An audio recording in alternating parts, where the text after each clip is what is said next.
but patients and doctors were promised that the specialist unit would be relocated at the brand new Chelsea and Westminster Hospital.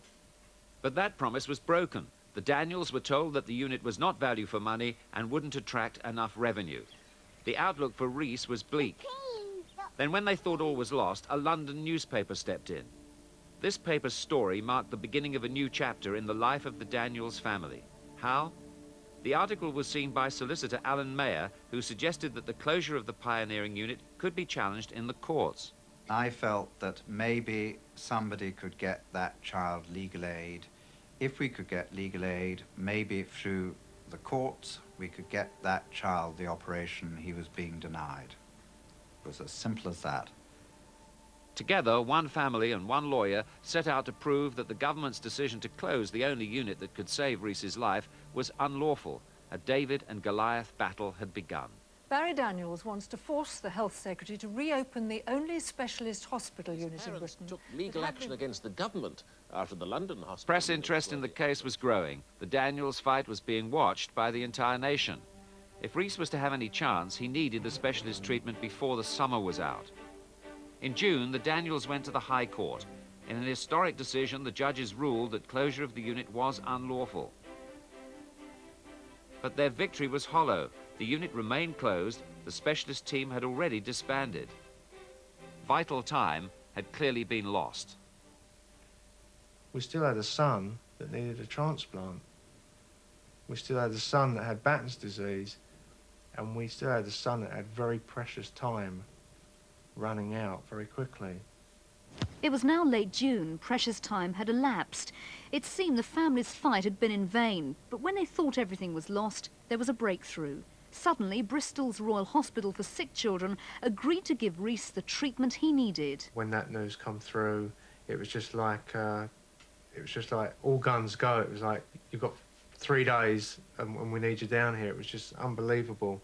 And at that time, the news came through that we also had a perfect match donor, which was like something we never, ever dreamed of.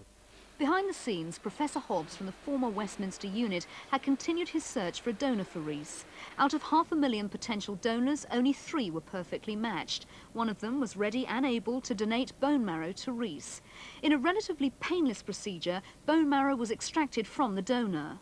I've actually given my own bone marrow, so I know that it's not very difficult.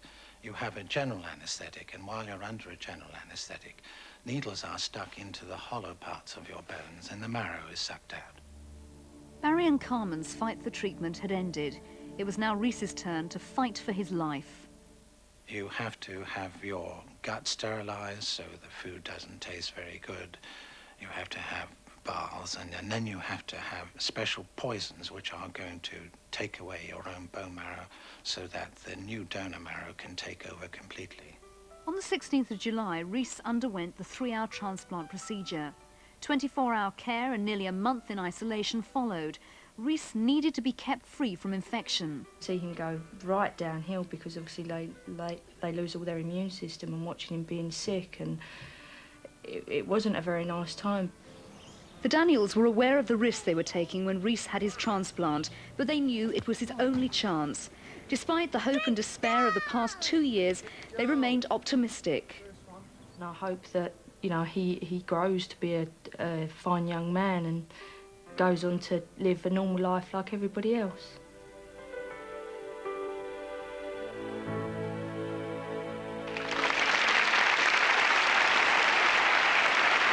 Our courageous family, ladies and gentlemen, Barry, Carmen and Rhys Daniels.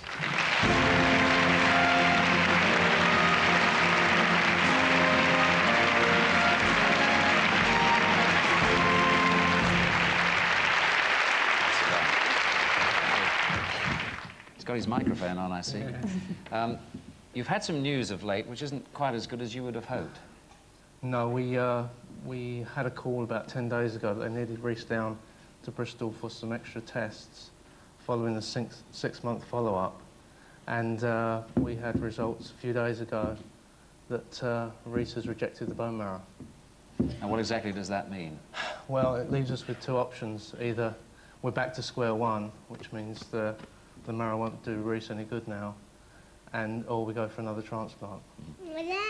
Yeah. For such a little man, he's gone through so much and now he needs another operation. How optimistic are the doctors?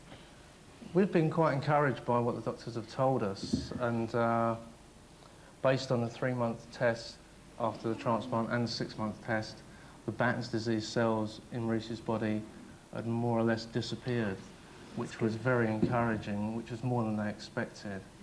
So we've spoken to the doctors a few times over the last few days, and every time we have, each one of them have said that having another transplant is definitely, they feel, the right decision. So when will this actually happen?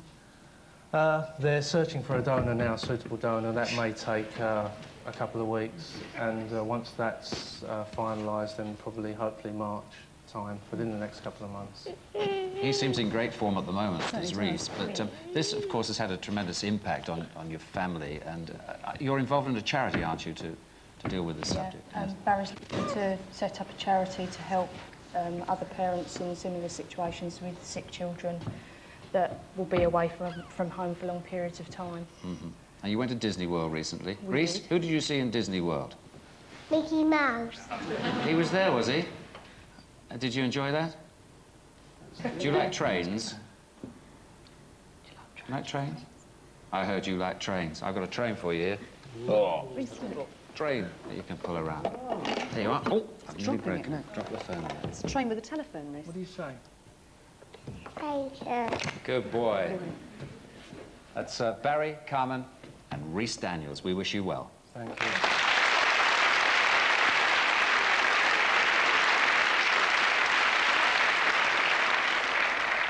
Now, if you're wondering how do they do that, any subject you like, drop us a line to this address and